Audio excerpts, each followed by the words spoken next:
राखी के पिता इडली का ठेला लगाते थे, पर एक हादसे में उनका देहांत हो गया। उसके बाद राखी की माँ शोभा अपने पति के बाद उस इडली के ठेले को चलाने लगती हैं। बहन जी, एक प्लेट फ्राइड इडली बनाना। मिर्चें हल्की या तेज? हाँ, मिर्ची हल्की रखना, ठीक है।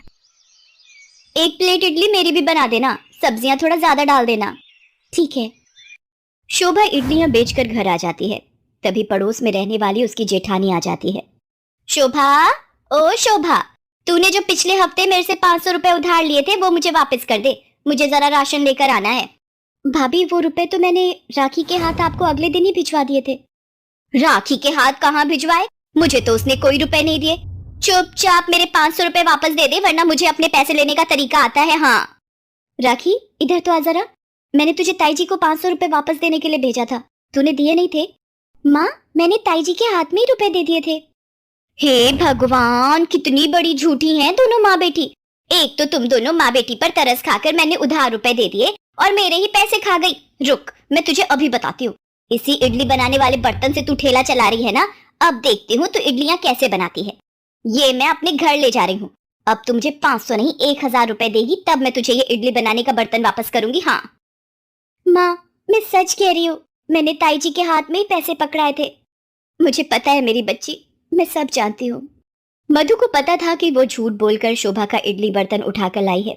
वो अपनी इस घटिया हरकत पर बहुत खुश होती है। बड़ी इडलियां बेचती फिरती है, मैं भी देखती हूँ अब तेरे पास बर्तन नहीं होगा तो तू कैसे इडली बनाएगी। अरे, ये इडली का बर्तन उठाकर लाने का क्या फायदा? करने दे उसे काम। और फिर कौन सा शोभा इडली के ठेले से महल खड़ा कर लेगी, हैं? यही तो मैं नहीं चाहती कि वो अपना काम करती रहे। मैं तो चाहती हूँ उसका काम बिल्कुल बंद हो जाए और मेरी इच्छा पूरी हो गई। वैसे तुम हो बड़ी चालाक, हैं? पहले तुमने इसका घर हड़प लिया, अब उसका काम भी बंद है। तुम्हारा भाई तो चला गया, अब मैं इस शोभा को भी चैन से नहीं रहने दूंगी। मधु और उसका पति दोनों जोर जोर से हंसने लगते हैं। उधर शोभा फूट फूट कर रो रही थी। आप हमें छोड़कर क्यों चले गए? जेठ और जेठानी जी ना जाने मुझसे किस बात का बदला ले रहे हैं। मुझे समझ नहीं आ रहा अब मैं इडलियां कैसे बनाऊंगी। ऐसे ही 2 दिन बीत जाते हैं। अब तो शोभा के पास घर में खाने को भी कुछ नहीं था।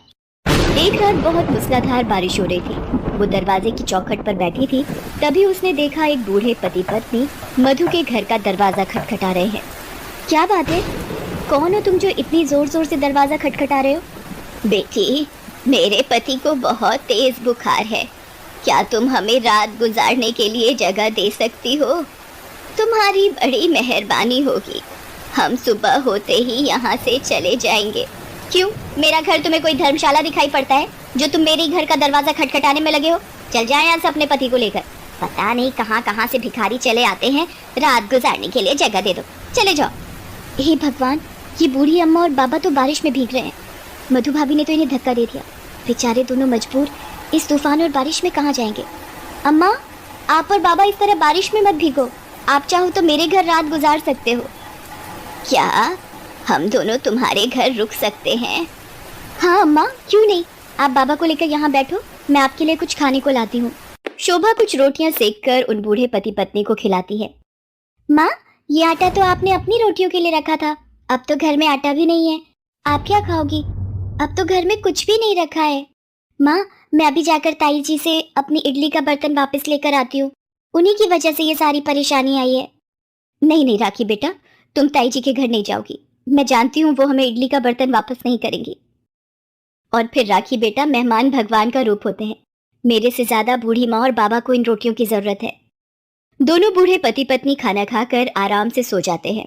अगले दिन शोभा जब सोकर उठती है, बेटी, तुमने कल रात हम दोनों पति पत्नी की बहुत सहायता की, हम दोनों को सहारा दिया। बेटी, तुम्हें इसकी जरूरत थी ना, अब इसकी सहायता से तुम्हारे सारे दुख दूर हो जाएंगे। शोभा इडली का बर्तन पाकर बहुत खुश होती है। बूढ़े पति पत्नी के जाने के बाद शोभा उस बर्तन में इडलियां बनाती है, पर वो अचानक चौंक जाती है। सोने की इडलियां? ये क्या जादू है? अब कुछ और इडलियां बनाकर देखती हूँ। माँ, ये बर्तन तो सचमुच सोने की इडलियां बना रहा है। हाँ मेरी बच्ची, भगवान आपका लाख लाख शुक्र है। मैं अब इन इडलियों को बेचकर अपनी बच्ची के सारे सपने पूरे करूंगी। शोभा की खुशी का ठिकाना नहीं रहता। वो उन इडलियों को सुनार के पास अच्छे दाम में बेच आती है। धीरे धीरे शोभा की जिंदगी में सब कुछ ठीक हो जाता है। शोभा उन पैसों से एक होटल खोलती है। अब उसने एक नया घर भी बनवा लिया था। राखी भी अब स्कूल पढ़ने जाने लगी थी। शोभा के पास अब पैसों की कोई कमी नहीं थी। कुछ समय बाद वो इडली का बर्तन साधारण इडली बर्तन में बदल जाता है। लेकिन मधु को इसी बात का पछतावा था कि काश उस दिन वो उन बूढ़े बुढ़िया को अपने घर रोक लेती तो आज वो भी शोभा की तरह अमीर होती। पर जो निस्वार्थ भावना से दुख में किसी के काम आता है, भगवान भी उसी की सहायता करते हैं।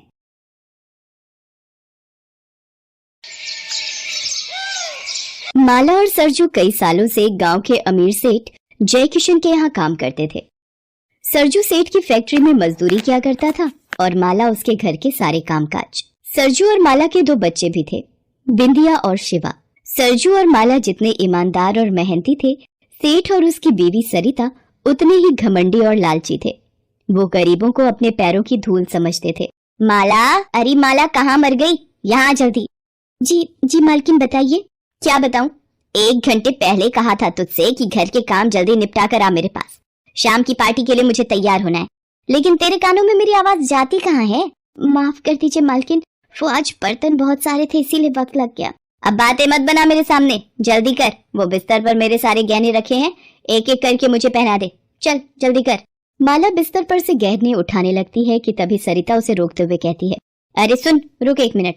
वो वाला हार तू मत छू से, मैं ही उठाती हूँ। सरिता एक ज्वेलरी बॉक्स उठाती है और फिर उसे खोलती है।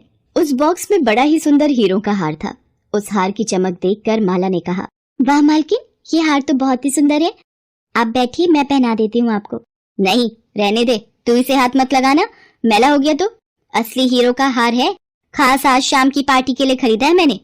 तुझे दूर से देखना है तो देख ले, वैसे भी तूने अपनी जिंदगी में असली हीरे थोड़ी ही देखे होंगे कभी। ऐसा मत कहिए मालकिन, मेरे बाबा हीरो की खान में काम करते थे।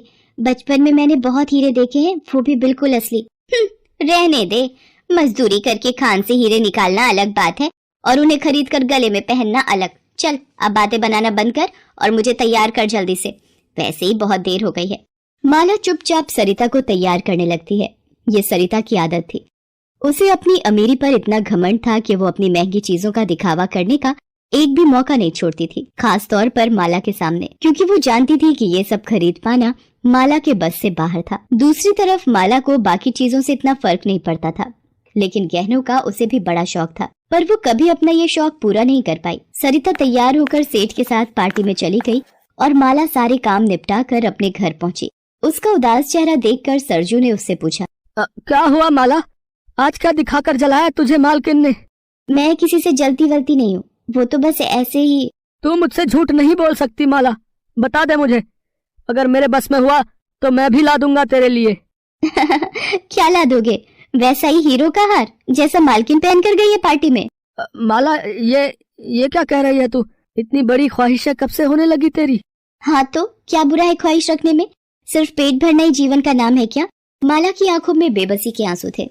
वो गुस्से में घर की दहलीज पर आकर बैठ जाती है। तभी वहाँ एक बूढ़ी अम्मा आती है और अपना खाली कटोरा माला की तरफ बढ़ाते हुए कहती है, इस बुढ़िया के पेट की आग बुझा दे बेटी, भगवान तेरी हर इच्छा पूरी करेगा। खाना तो मैं दे दूंगी अम्मा, पर मेरी इच्छा पूरी करना शायद भगवान के बस की बात भी नहीं है। इतना कहकर माला घर के अंदर जाती है और कुछ ही देर में खाना लेकर वापस आती है। बूढ़ी अम्मा उससे खाना ले लेती है और फिर उससे कहती है, ऐसा नहीं है बेटी, भगवान चाहे तो क्या नहीं कर सकता। जैसे तूने इस वक्त खाना खिलाकर मेरी इच्छा पूरी की है, वैसे ही भगवान तेरी भी इच्छा जरूर पूरी करेंगे। बूढ़ी अम्मा अपने पुराने झोले में से कुछ निकालकर माला को देती है और कहती, ये ले बेटी, भगवान का प्रसाद समझकर रख ले।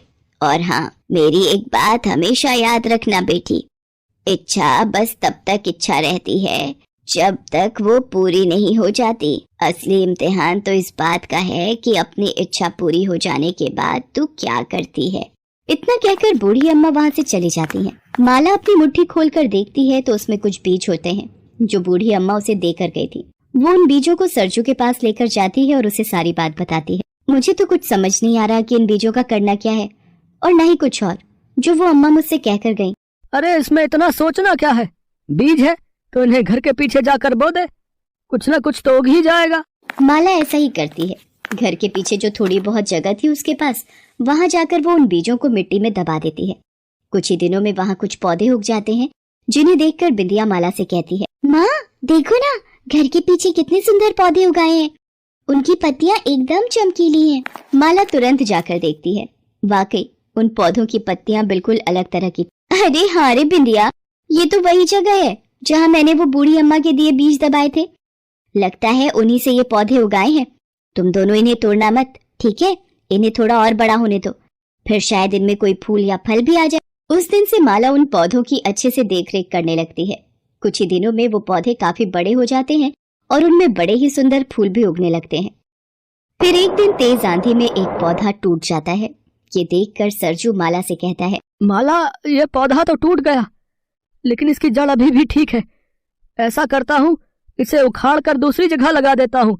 वैसे भी इन पौधों के लिए यहाँ जगह कम पड़ रही है। हाँ ठीक है, ये सही रहेगा। सरजू जैसे ही उस टूटे पौधे की जड़ उखाड़ता है, उसकी आंखें फटी की फटी रह जाती हैं। पौधे की जड़ में कई सारे चमकीले पत्थर लटक रहे थे। माला ने उन पत्थरों को छूकर देखा और फिर चौंकते हुए बोले, ये तो हीरे हैं जी, वो भी बिल्कुल असली। क्या कह रही है माला? अगर ये सच है तो? अगर नहीं जी, ये बिल्कुल सच है, ये असली हीरे ही हैं। अब समझ आई मुझे उन अम्मा की बात। सच में भगवान ने उन्हें भेजा था मेरी इच्छा पूरी करने के लिए। अब बैठे क्या हो, जल्दी करो, बाकी के पौधों को भी उखाड़ कर देखते हैं। माला और सरजू बाकी के पौधों को उखाड़ कर देखते हैं। सभी पौधों की जड़ें असली हीरों से भरी पड़ी थी। उन दोनों ने उन पौधों के फूलों से और बीज तैयार किए और अब तो वो हीरों की खेती करने लगे। माला और सरजू के दिन फिर गए थे। उन हीरों ने उन्हें पूरे गांव में सबसे मालदार बना दिया था। अब माला सारा दिन गहनों से लदी रहती। अब वो दोनों किसी के नौकर नहीं बल्कि सबके मालिक बन गए थे। माला को बूढ़ी अम्मा की बात समझ तो आ गई थी, लेकिन अधूरी। अब सरिता की तरह माला को भी अपनी अमीरी पर घमंड होने लग गया था। एक दिन बाजार में, अरे सरिता कैसी हो? वैसे दिख तो गरीब ही रही हो।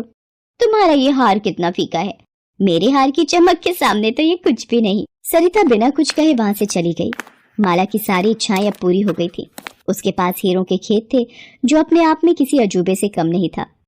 फिर एक दिन, माँ जल्दी चलो माँ, देखो शिवा को पता नहीं क्या हो गया, वो उठ ही नहीं रहा। माला भागती हुई शिवा के पास पहुंची। वो जमीन पर बेहोश पड़ा था और उसके एक हाथ में एक बड़ा सा हीरा था। उसे देखकर माला ने गुस्से से पूछा, ये हीरा कैसे आया इसके पास? पता नहीं मालकिन, हमने तो खेत से लाकर बोरी यहीं रखी थी। पता नहीं कब शिवा बाबा ने ये हीरा निकाल लिया। ये तो साफ था कि शिवा ने खेलते हुए उस हीरे को अपनी जीभ से लगा लिया था, जिससे वो बेहोश हो गया। सरजू शिवा को तुरंत अस्पताल लेकर भागा। देखिए, हम बच्चे को बचाने की कोशिश कर रहे हैं, लेकिन उसकी हालत नाजुक है। अब भगवान ही कोई चमत्कार कर सकते हैं। डॉक्टर की बात सुनकर तो जैसे माला के होश ही उड़ गए थे। उसे तो अब जैसे हीरों से नफरत सी होने लगी थी। उसने तुरंत अपने शरीर से हीरों के सारे गहने उतारकर फेंक दिए और पास ही बने एक मंदिर में जाकर भगवान के सामने जोर जोर से रोने लगी। हे भगवान, इतनी बड़ी कीमत मत लीजिए मुझसे, मुझे कुछ नहीं चाहिए। मैं हर परेशानी के साथ जी लूंगी, लेकिन अपने बच्चे के बिना नहीं जी सकूंगी मैं। माला मंदिर की दहलीज पर सिर रखकर जोर जोर से रो रही थी। तभी उसे अपने कंधे पर किसी का हाथ महसूस हुआ। उसने पलटकर देखा तो सामने वही बूढ़ी अम्मा खड़ी थी, जिन्होंने उसे पहली बार वो बीज दिए थे। माला बूढ़ी अम्मा के पैर पकड़ते हुए बोली, अम्मा मुझे कुछ नहीं चाहिए, मेरी बस एक ही इच्छा है, मुझे मेरा बच्चा वापस चाहिए अम्मा, और कुछ नहीं चाहिए मुझे। मैंने कहा था ना बेटी, इच्छा बस तब तक है जब तक वो पूरी ना हो जाए। लेकिन सच ये भी है कि बिना इच्छाओं के इंसान के जीवन का भी कोई मोल नहीं है। तो चिंता मत कर, आज तेरा दिल पहले की तरह साफ है, तो भगवान तेरी इच्छा जरूर पूरी करेंगे। ये ले, ये भगवान का प्रसाद अपने बच्चे को खिला दे जाकर। बूढ़ी अम्मा फिर से कुछ बीज माला को देकर वहां से चली गई। माला ने तुरंत जाकर उन बीजों का रस शिवा के मुंह में डाल दिया। देखते ही देखते शिवा को होश आ गया। वो अब बिल्कुल ठीक था। माला बहुत खुश थी। भले ही उसके पास अब हीरों के खेत नहीं थे, लेकिन उसका बच्चा सही सलामत उसके पास था, जो उसके लिए सबसे बड़ी दौलत थी। हेलो दोस्तों, कैसे हैं आप सब? हमारी कहानियाँ देखने के लिए हमारे चैनल को सब्सक्राइब कीजिए और हाँ, बेल आइकॉन पर क्लिक करना मत भूलिएगा।